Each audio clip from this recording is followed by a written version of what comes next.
Two guards should be too difficult. I also know there's one in that room.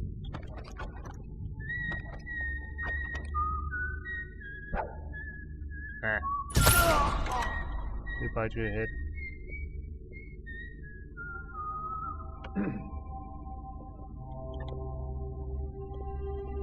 Right there.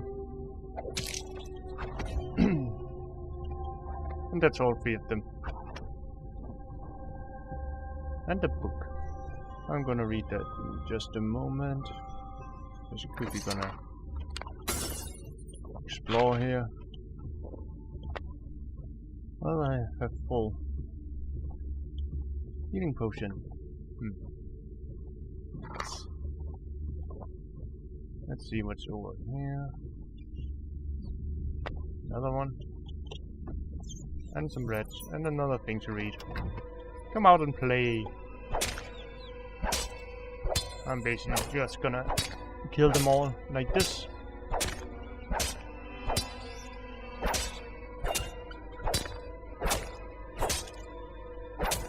Come on, disperse.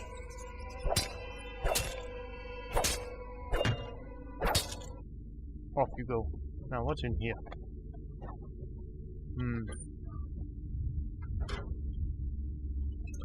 There was one of those, and some money. Good, and now to read this. 4th day, month of wind. Assault human remains, strong appetite. 10th day, month of wind. 1 bag, Tivian pears, bruised, rotten, rats, uninteresting.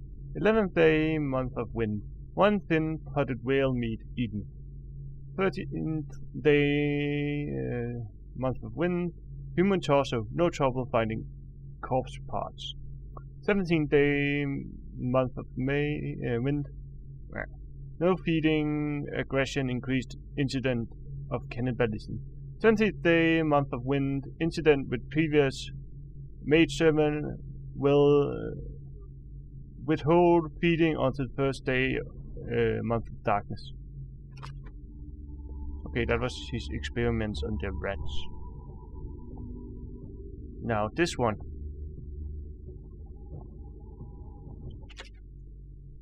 Custom and food of Morley.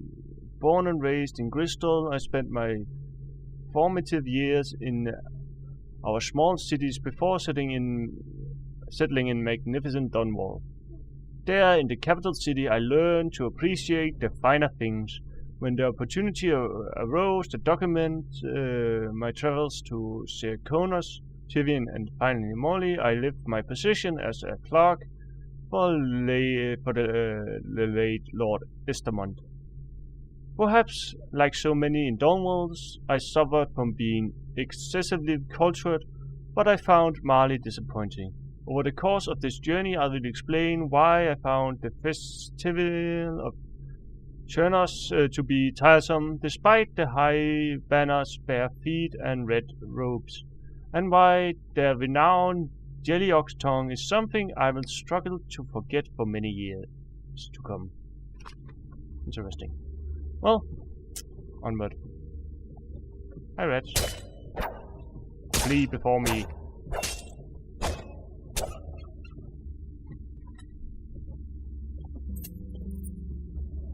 Now, what's in here?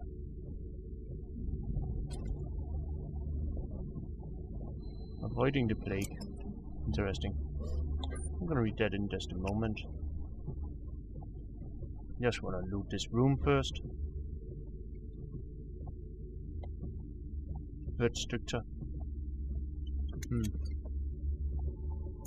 And that's like the guy still we're about to poison.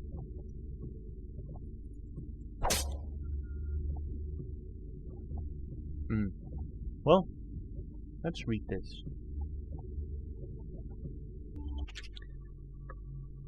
The third stricture. We have found a book that describes all 7 of them, just what they are, and we find, I think it's all of them scattered about around more than once. I'm just going to read it now, the third stricture. Restrict the restless hands, which quickly becomes the workmates of the outsider. Unfettered by the honest labor, they rush to sordid gain, vain pursuit, and deeds of violence. Of what value are the hands that steal and kill and destroy? Instead, put your hands to the plow, the fork, and the spade.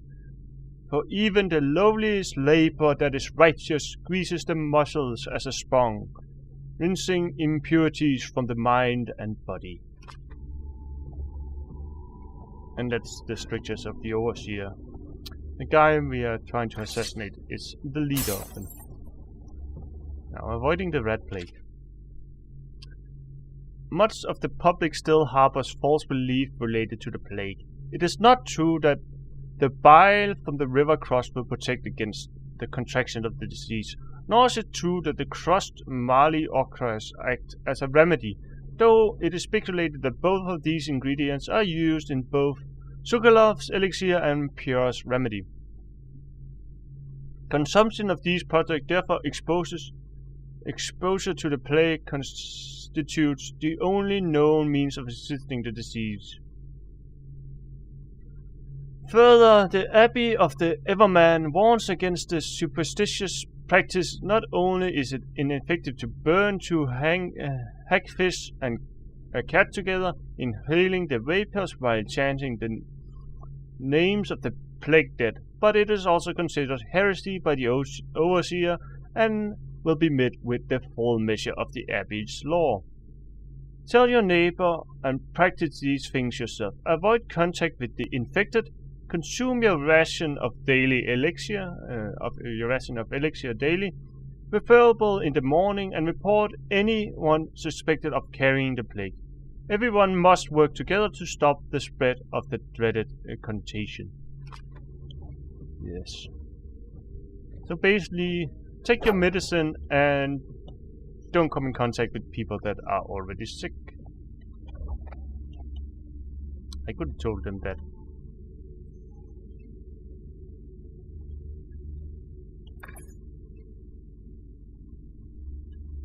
Pull yourself together.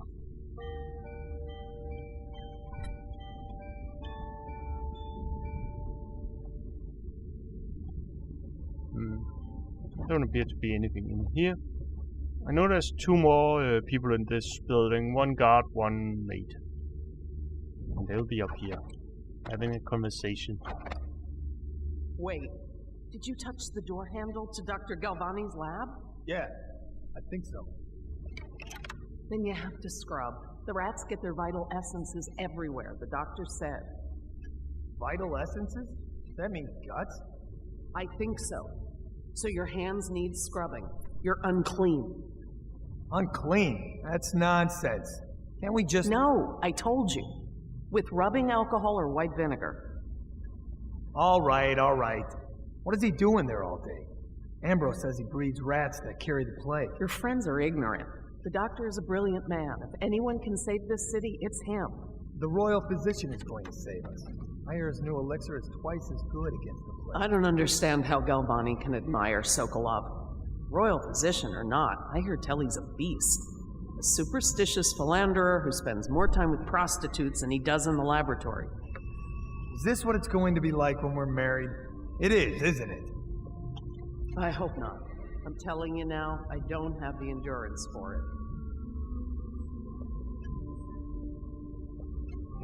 Not so long ago, Dunwall was a proud city.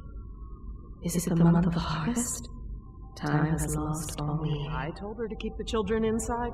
For all hard work, there is little reward for her. I will give her the reward of rest. Whatever.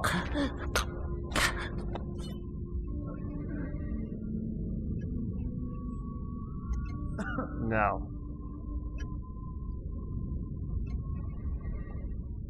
Let's see if I actually can get up and listen to this guard. I don't think I'm listening to any guard with the heart. Plague. Elixir. How can it be that I know such things? He misses the days he spent at sea. He wears the uniform of the city watch. Unless he dies tonight, He will kill twice more before ending his own life. He has already spilled much blood today. He seems fine now, but soon the symptoms will start to show.